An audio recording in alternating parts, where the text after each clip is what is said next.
The county of Wiltshire has many vales, hills and downs. There's the Pewsey Vale, the Deverell Valley, the Vale of Dauncey, the Marlborough Downs, and of course Salisbury Plain, to name but just a handful. However, there is one area which is perhaps not so familiar, the Fox Vale, so named because of the River Fox which meanders diagonally across it from southwest to northeast. Acre Down, the ancient hill fort which looms above the vale, is primarily chalk and has a traditional Wiltshire white horse cut into its side. What it looks down upon is a clay vale, an area of dairy farming. Immediately below Acre Down is the attractive village of Acrebury, a Saxon settlement which was a rotten borough, having once returned a Member of Parliament. It's a large village which, 100 years or so ago, would have been classed as a rural service centre, that is, a village with businesses designed to serve the other small communities that surround it. To take a trip to Cartampton in those days would have been like travelling to the ends of the earth, although it's only 10 miles away. But times have changed, and so has that large town. Cartampton is expanding and is the Vale's centre of command, being the base of Foxvale District Council. Barry Dixon had travelled those 10 miles to Acrebury to meet a man who had just celebrated his birthday. Not just any birthday, but his 90th. He pulled up outside Meadow Cottage and checked the address in his diary. This was it, the home of Collingbourne Tuck. Locking the car door, the good-looking young Cartampton reporter from Lancashire gazed around him at Acrebury village, a place he'd only ever driven through previously.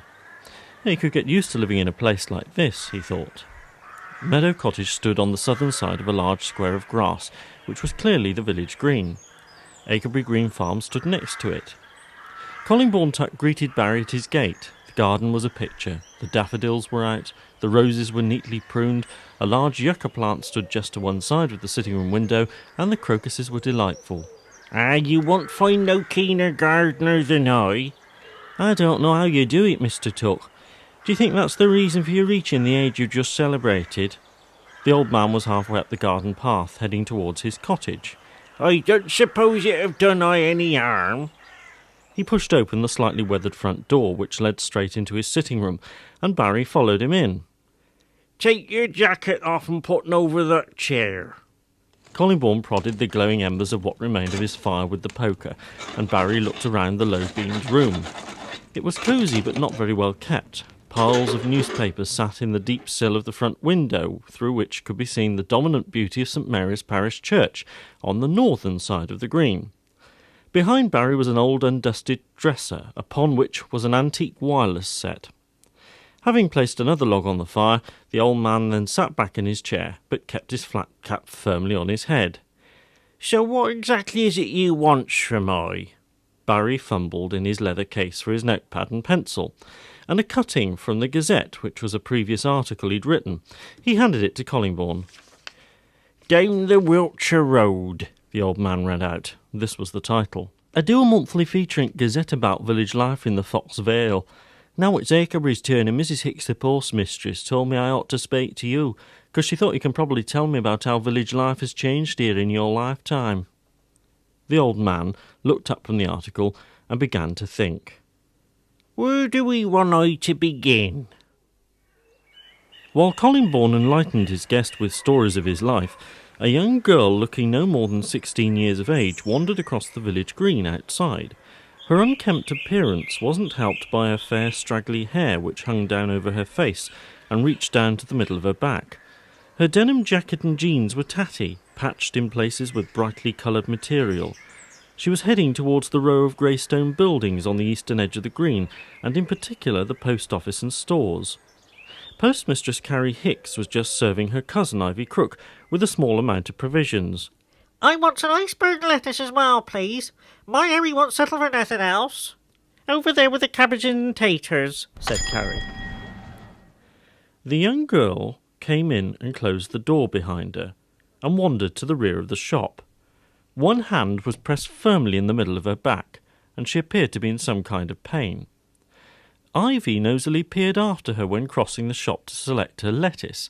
The girl turned slowly around to face this short, dumpy woman in the plastic overall and carpet slippers. Ivy toyed with making conversation, but the girl wouldn't let her.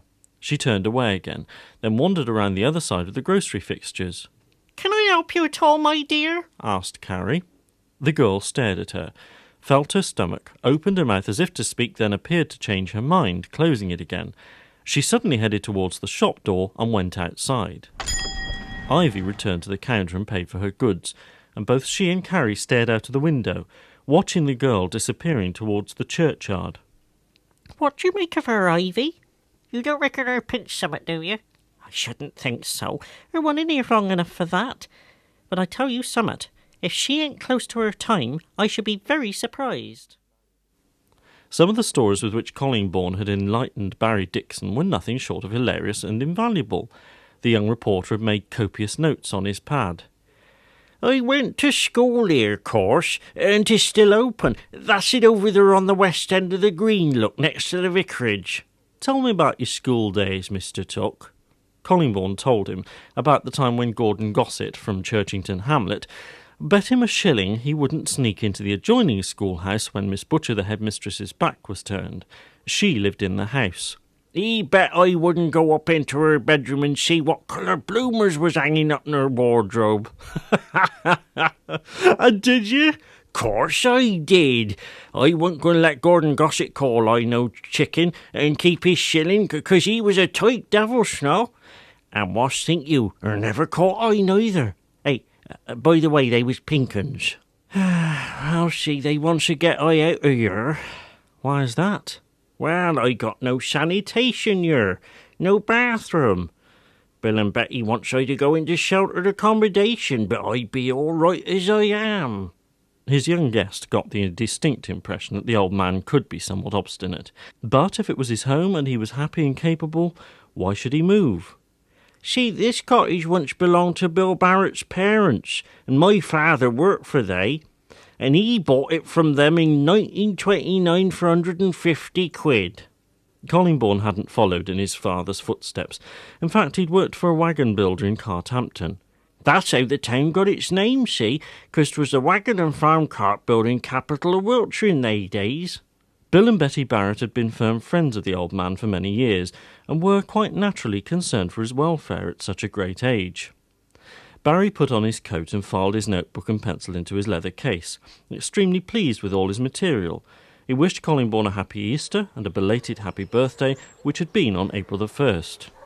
"That might have been the day I was born, but I ain't nobody's fool," the old man said as he led the young reporter towards his garden gate. That was for sure, thought Barry. He then waved to Collingbourne, jumped into his car and headed back towards Carthampton. He would be back in the village tomorrow to meet the vicar. Dusk was beginning to fall on the village. The churchyard was peaceful, but behind the tool shed the young stranger lay propping herself against it. She grabbed hold of her stomach once again and then helped herself up from the ground. "Lord, here comes another one," she gasped, then doubled with pain. She slowly made her way across the grass, holding on to headstones and box tombs as she headed towards the side gate next to Church Farm, David and Gwen Embling's place. "Shelter. A warm barn, that's what I need. There'll be one at the farm, bound to be." As she crept into the yard of Church Farm, she noticed a light in a downstairs window of the farmhouse. There was her barn across the yard, and it was open. The inside was dark, somewhat spooky, but it was shelter and was laden with straw. She gathered up a makeshift bed and settled herself down, not knowing what would become of her. About an hour later, David Embling told his wife Gwen that he was going out to lock up. Then I'll wash and change it. Get off over to the Boar's Head. Bill Barrett's ordered me to a game of crib tonight, love." He closed the door of the warm kitchen behind him and crossed the yard to the tractor shed. He turned the key in the large padlock. Suddenly, he stopped on hearing a noise coming from within the large barn at the back of the yard. It was a noise he'd heard many times, but not in a barn, on a farm. David Embling approached the barn with stealth, not knowing what he was really going to find. He opened the door but could see nothing in the darkness. However, the sound of a newborn baby was unmistakable.